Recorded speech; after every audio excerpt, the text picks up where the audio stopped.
నేడు కలెక్టర్లతోటి సీఎం చంద్రబాబు నాయుడు సచివాలయంలో టెలికాన్ఫరెన్స్ నిర్వహించనున్నారు. 2 రోజుల పాటు ఈ కీలక సదస్సు జరగనుంది. ప్రభుత్వ సంక్షేమ పథకాలు, అభివృద్ధి కార్యక్రమాలు, స్వర్ణాంధ్ర 2047 విజన్, శాంతి భద్రతలు, జీఎస్టీ వృద్ధిపైన ఈ సమావేశంలో సమీక్షించనున్నారు. జిల్లాలో జరుగుతున్న ప్రాధాన్యత కలిగిన ప్రాజెక్టుల పురోగతిపైన చర్చించనున్నారు.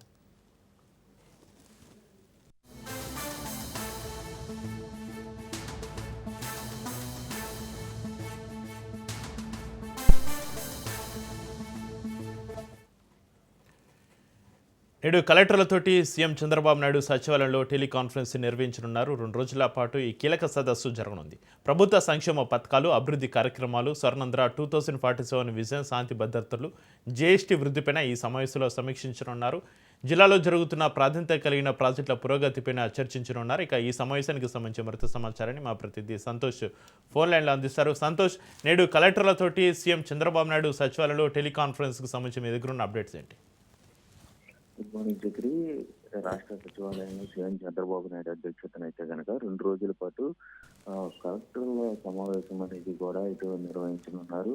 మరి కొద్దిసేపట్లో అయితే కనుక ఈ యొక్క కలెక్టర్ల సమావేశం అనేది ప్రారంభం కానున్నట్టు కూడా తెలుస్తూ ఉంది. ఇక ప్రధానంగా ఏదైతే విజన్ 2047తో పాటు 2026కి సంబంధించినటువంటి లక్ష్యాలతో పాటు అదేవిధంగా ఇక రాష్ట్రంలో నెలకొన్నటువంటి ప్రాజెక్టుల పురోగతిపై అయితే కనుక ఈ రోజు సీఎం చంద్రబాబు నాయుడు కలెక్టర్లను వివరాలు అడిగి తెలుసుకోనున్నారు. అదేవిధంగా ప్రతి శాఖాధిపతులతోటి జోడులతో అయితే కనుక సీఎం చంద్రబాబు నాయుడు తో పాటు అదేవిధంగా పవర్ ప్రజెంటేషన్ కి సంబంధించినటువంటి అంశాలపై కూడా సుదీర్ఘంగా అయితే అధికారులతోటి చర్చించనున్నట్టు కూడా తెలుస్తూ ఉంది. ఇక ఏదైతే ఈ యొక్క కలెక్టర్ల కాన్ఫరెన్స్ లో భాగంగా పూర్తి స్థాయిలో అంటే ఈ 2 రోజుల ఎజెండాతో పాటు అదేవిధంగా శాంతి భద్రతలకు సంబంధించినటువంటి లా అండ్ ఆర్డర్ ఏదైతే ఉందో అది రెండో రోజులో అయితే కనుక ఈ యొక్క లా అండ్ ఆర్డర్ పై సీఎం చంద్రబాబు నాయుడు కలెక్టర్లో జిల్లా ఎస్పీలతోటి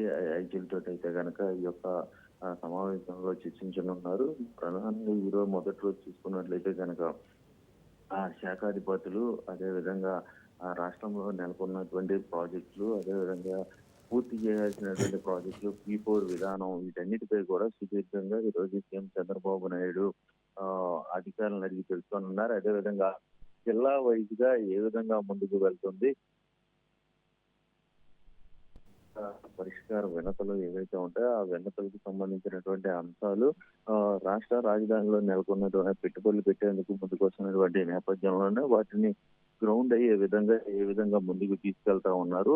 దీనికి సంబంధించినటువంటి పూర్తి అంశాలపై కూడా ఇటు ఈ రోజు పవర్ ప్రజెంటేషన్ ద్వారా అయితే కనుక సీఎం చంద్రబాబు నాయుడుకి వివరించనున్నారు. అయితే సీఎం చంద్రబాబు నాయుడుతో పాటు అందుబాటులో ఉండేటువంటి మంత్రులు అంటే అనగాని సత్యప్రసాద్ అదేవిధంగా నాదెండ్ల మనోహర్ వంటి మంత్రులు అందుబాటులో ఉన్నటువంటి మంత్రులు అయితే కనుక హాజరు కానున్నట్టు కూడా తెలుస్తూ ఉంది. మొత్తంగా చూసుకున్నట్లయితే కనుక 2 రోజుల పాటు జరిగేటువంటి యొక్క కలెక్టర్ల సమావేశానికి ప్రతి ఒక్కరూ సైతం కూడా వారి యొక్క సంబంధిత శాఖకి సంబంధించినటువంటి అంశాలపై కూడా పవర్ ప్రజెంటేషన్ వివరించి చంద్రబాబు నాయుడు ఈ సంబంధించినటువంటి దిశా మార్గదర్శకాలను అయితే కనుక దిశానిర్దేశం అయితే చేయనున్నట్టు కూడా తెలుస్తూ ఉంది.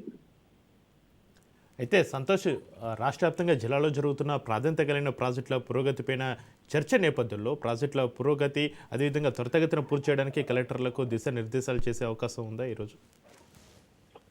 ఏదైతే కూటమి ప్రభుత్వం అధికారంలోకి వచ్చిన అనంతరం కూడా పెట్టుబడుల లక్ష్యాలుగా అయితే కనుక ముందుకు వెళ్తున్నటువంటి నేపథ్యంలోనే ఇప్పటికే పలు సంస్థలకి భూ కేటాయింపులు చేసినటువంటి నేపథ్యంలోనే అవసరమైతే వాటిని అంటే భూ కేటాయించినటువంటి నేపథ్యంలోనే ఆ సంస్థలు ముందుకు రానటువంటి నేపథ్యం అయితే కనపడితే మాత్రం తప్పకుండా ఆ భూములను అయితే కనుక వెనక్కి తీసుకోవాలంటూ కూడా గతంలో చెప్పినటువంటి నేపథ్యంలోనే ఇప్పుడు ఈ యొక్క సంస్థలు అయితే కనుక ఏ విధంగా గ్రౌండ్ అయ్యాయి అదేవిధంగా ఏ విధంగా ముందుకెళ్తున్నాయి ఎంత పర్సెంటేజ్ మేర అయితే కనుక పూర్తి చేశారు ఇలాంటి అంశాలన్నింటినీ కూడా పవర్ ప్రజెంటేషన్ ద్వారా శాఖాధిపతులు అయితే కనుక వివరించనున్నారు. అయితే దాన్ని పూర్తి స్థాయిలో అంటే ఇప్పటికే ఈజీ ఆఫ్ డూయింగ్ ప్రాతిపద్యం అయితే కనుక ఇటు ముందుకెళ్తున్నటువంటి నేపథ్యంలోనే ఇటు ఈజీ ఆఫ్ డూయింగ్ ఏ విధంగా ముందుకు వెళ్తుంది అదేవిధంగా విజన్ 2047 లక్ష్యాలు ఏ విధంగా ముందుకు వెళ్తున్నాయి, P4 విధానం ప్రధానంగా P4 విధానంతో పాటు PPP విధానంలో ఏ విధంగా ఈ యొక్క ఆ ప్రాజెక్టులు ముందుకు వెళ్తున్నాయి, అంటే పబ్లిక్ ప్రైవేట్ పార్ట్నర్షిప్స్ వచ్చి ఏ విధంగా ముందుకు వెళ్తున్నాయి అన్న దానిపై అయితే ప్రైవేట్ పార్ట్నర్షిప్ తోటి ముందుకు ఏ విధంగా వెళ్తున్నాయి అన్న దానిపై అయితే కూడా సీఎం చంద్రబాబు నాయుడు వివరాలు అడిగి తెలుసుకోనున్నట్టు కూడా తెలుస్తూ ఉంది. అంటే ఇప్పటికే పలు ప్రాజెక్టులను పీపీపీ విధానంలో అయితే కనుక సీఎం చంద్రబాబు నాయుడు ముందుకు వెళ్ళాలంటూ కూడా మార్గదర్శకాలను అయితే కనుక చేసినటువంటి నేపథ్యంలోనే ఇటు ఆ యొక్క ప్రాజెక్టులు ఏ విధంగా ముందుకెళ్తున్నాయి, దాని పురోగతిపై కూడా సీఎం వివరాలు అడిగి తెలుసుకోనున్నారు. Right, thank you Santosh.